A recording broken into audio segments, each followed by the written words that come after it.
Welcome to Familypreneur, the podcast for parent entrepreneurs raising kidpreneurs.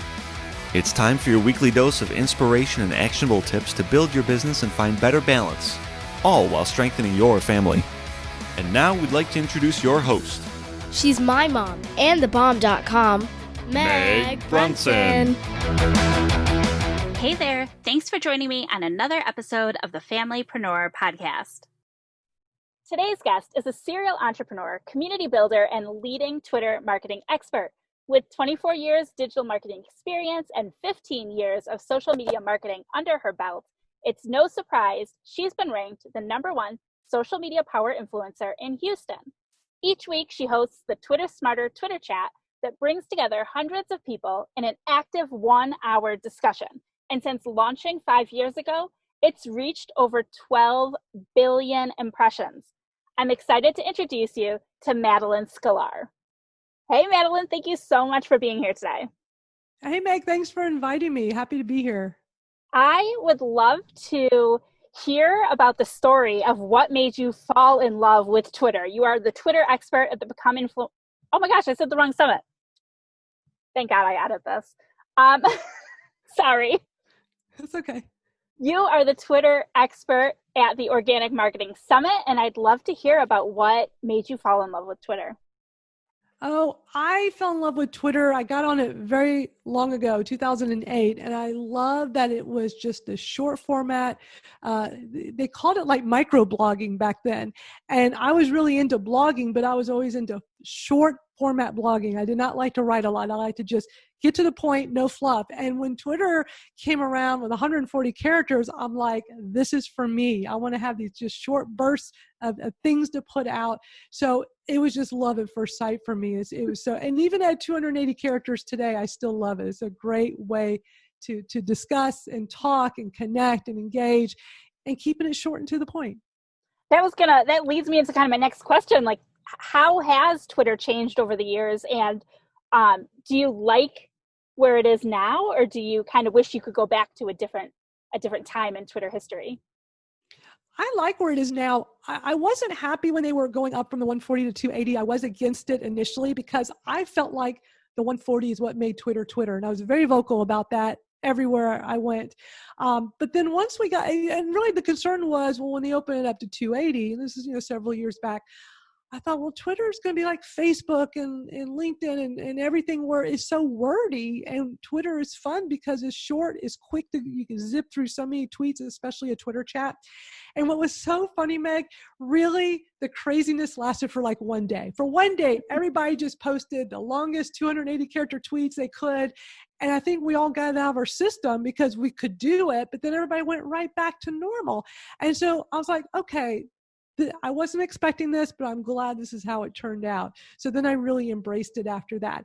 It's nice to be able to have that extra character or two instead of having to try to, having the perfect tweet and having to like, maybe I should put an ampersand in. Maybe I should do an acronym here. It was tough sometimes. So but what I love today about Twitter is they've added so many incredible features.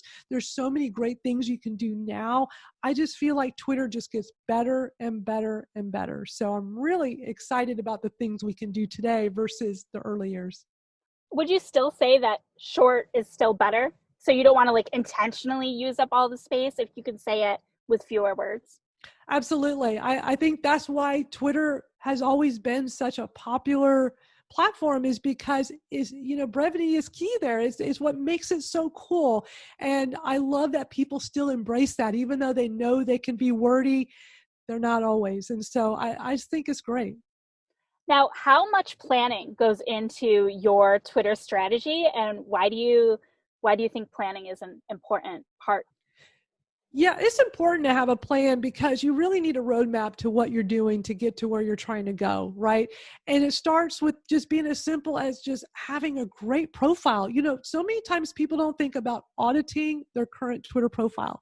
And it's important to really go back to the basics, check everything, make sure it's great. Because if you get out there and you're like, okay, I got this plan, I'm going to start tweeting every day, I'm going to do all these things, I'm going to engage, I'm going to go on Twitter chats. You got to keep in mind that the first thing people are going to do when they see you is they're going to go look at your profile. They're going to be like, well, who is this person? Why should I follow them? Why should I care about them? So make sure you have a great header image, a great profile picture. A profile picture where people can tell what you look like, so that they would recognize you at a conference or something, right?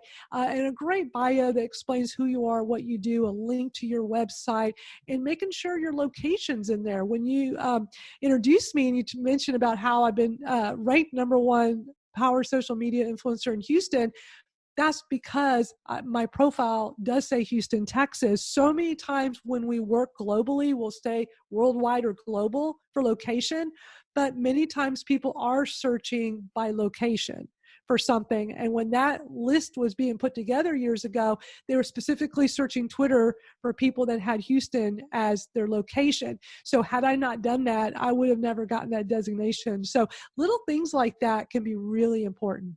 Well, I like that. Now, why should entrepreneurs consider including Twitter as a part of their marketing strategy, especially if they're not using it right now? Because Twitter rocks. No, I'll elaborate. End of discussion. That's the short answer. Twitter is so interesting because for years people will bash Twitter, they'll badmouth it, but they're always on it, right? It's so interesting how people can have this love-hate relationship with it, but I feel like more and more people do love it now. It's gotten over some hurdles. They've got so many great features now. There's just so many great things about Twitter. What I always tell people is this.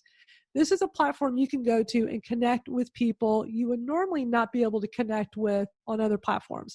Like, for instance, Gary Vaynerchuk. I mean, he is like one of the top social media marketers in the world, brilliant guy, building all these companies.